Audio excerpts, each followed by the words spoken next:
കഴിഞ്ഞ വെള്ളിയാഴ്ച ഛത്തീസ്ഗഡ് ദുർഗ റെയിൽവേ സ്റ്റേഷനിൽ 2 സിസ്റ്റേഴ്സ് സമർപ്പിതർ കത്തോലിക്ക മക്കൾ അവരുടെ ജീവിതത്തെ മുഴുവനും ദൈവത്തിനും സത്യത്തിനും മനുഷ്യത്വത്തിനുമായി സമർപ്പിച്ച 2 മക്കൾ റെയിൽവേ സ്റ്റേഷനിൽ വന്നിറങ്ങി.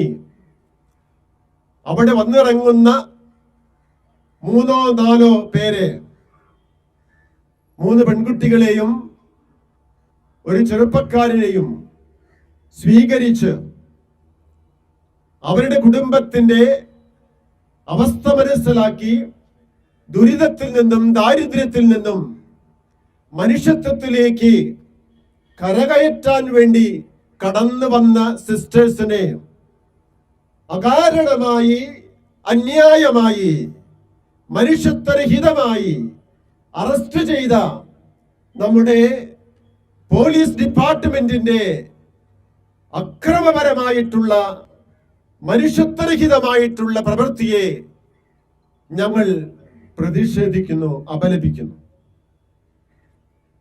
ഇത് ഒറ്റയ്ക്കൊരു സംഭവമാണെന്ന് ആരും പറഞ്ഞ് ഒഴിയാൻ ശ്രമിക്കേണ്ട. 2014 മുതൽ 2024 വരെ 10 വർഷത്തിൽ ഭാരതം ഭരിച്ച ഗവൺമെന്റിന്റെ കാലഘട്ടത്തിൽ ക്രൈസ്തവർക്കെതിരെ നടന്ന കുറ്റങ്ങളുടെ എണ്ണം തിട്ടപ്പെടുത്തിയാൽ 4316 കുറ്റകൃത്യങ്ങളാണ് ക്രൈസ്തവ വിശ്വാസത്തിന് എതിരെ ചെയ്തിട്ടുള്ളത്.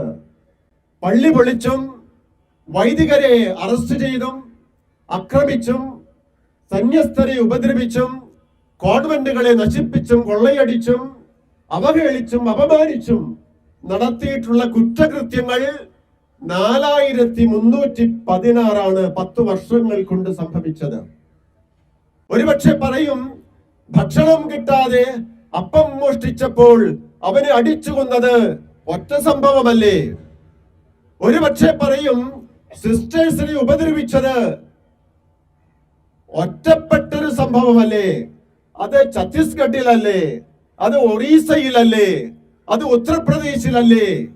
ഈ ഉത്തർപ്രദേശും ഛത്തീസ്ഗഡും ഈ മധ്യപ്രദേശും ഒറീസയും ഒക്കെ നാം വസിക്കുന്ന ഭാരതത്തിന്റെ ഭാഗമല്ലേ? അപ്പോൾ അത് സംഭവിച്ചത് ഭാരതത്തിലല്ലേ? ഭാരതത്തിൽ അത് സംഭവിച്ചുവെങ്കിൽ നമ്മൾ തല ശിരസ് കുനിക്കണം ലജ്ജാഭാരത്താൽ. ഞാൻ അഭിമാനത്തോടുകൂടി വിദേശത്ത് ചരിക്കുമ്പോൾ ഞങ്ങളെ കണ്ട് പഠിക്കുമെന്ന് ഭാരതത്തെ കുറിച്ച് അഭിമാനത്തോടുകൂടി വിദേശികളോട് ഞാൻ സംസാരിച്ചിട്ടുള്ളത് എന്റെ അനുഭവമാണ്. പല പല കാരണങ്ങളും, ഞങ്ങളുടെ കൂട്ടായ്മയും ഞങ്ങളുടെ സ്നേഹവും ഞങ്ങളുടെ പങ്കുവെപ്പും നിങ്ങൾ കണ്ടു പഠിക്കണമെന്ന്. അതാണ് ഭാരതം. ഭാരതം നമ്മളെ പഠിപ്പിച്ചത്, പൂർവ്വപിതാക്കൾ പഠിപ്പിച്ചതാണ്. അതുതന്നെയാണ് ഭരണഘടന നമുക്ക് ഉറപ്പ് തരുന്നത്. സഹവസിച്ച് സ്നേഹത്തിൽ ഒരുമിച്ച് മുന്നോട്ട് പോകുവാൻ സാധിക്കുന്ന ഭാരതം, രാജ്യം, സമാധാനപരമായിട്ട് ജീവിക്കാൻ കഴിയുന്ന, സഹോദര സ്നേഹത്തോടുകൂടി ജീവിക്കാൻ കഴിയുന്ന ഒരേ ഒരു രാജ്യം അത് ഭാരതമാണ്.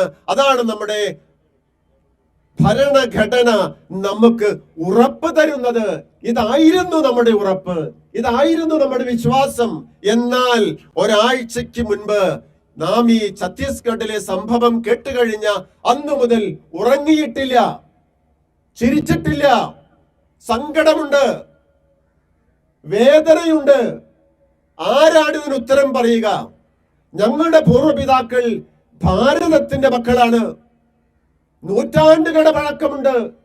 അല്ല, ഭാരതം ആരംഭിച്ച കാലം മുതലുള്ള പഴക്കമുണ്ട് ക്രൈസ്തവർക്ക്.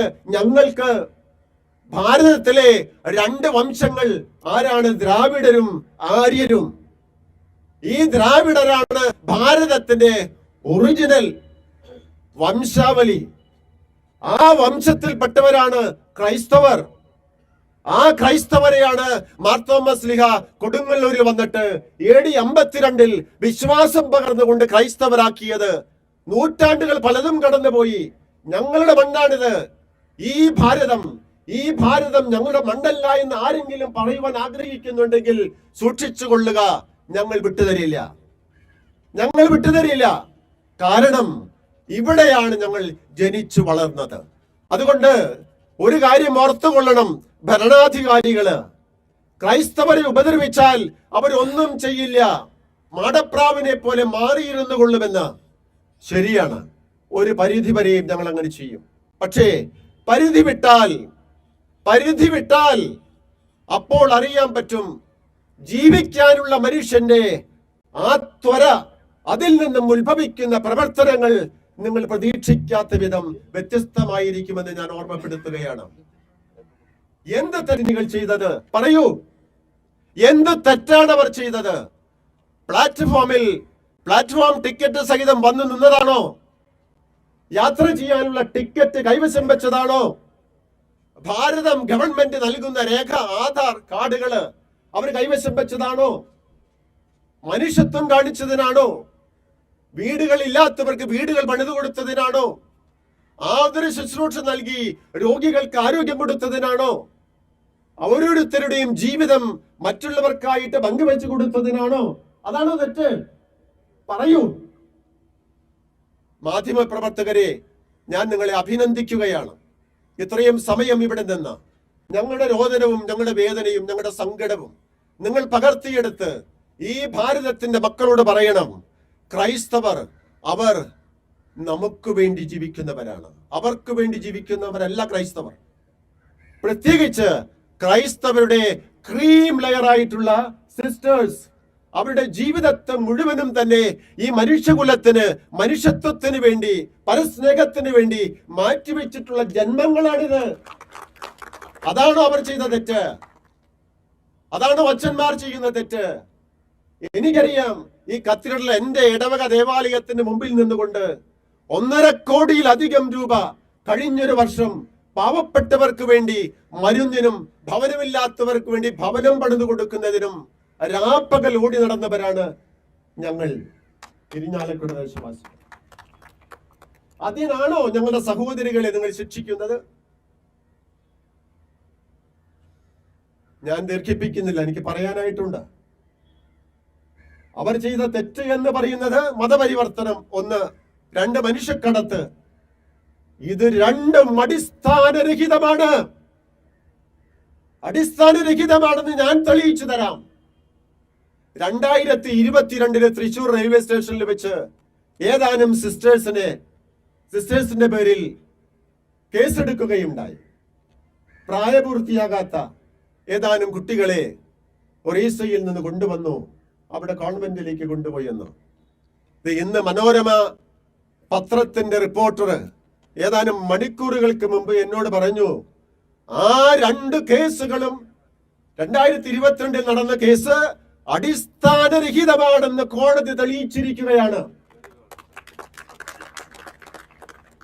അവിടെ നിർബന്ധിതമായിട്ടോ അന്യായമായിട്ടോ കള്ളം പറഞ്ഞുകൊണ്ടോ ലക്ഷ്യം വെളിപ്പെടുത്താതെയോ നിർബന്ധമായിട്ടോ ഒരു കുഞ്ഞിനെയും ഒരു കൊച്ചിനെയും അവിടെ മാതാപിതാക്കളുടെ അനുവാദമില്ലാതെ, അവരുടെ സ്വന്തം ഇഷ്ടമില്ലാതെ കൊണ്ടുവന്നിട്ടില്ല എന്ന് തെളിയിക്കപ്പെട്ടിരിക്കുകയാണ്.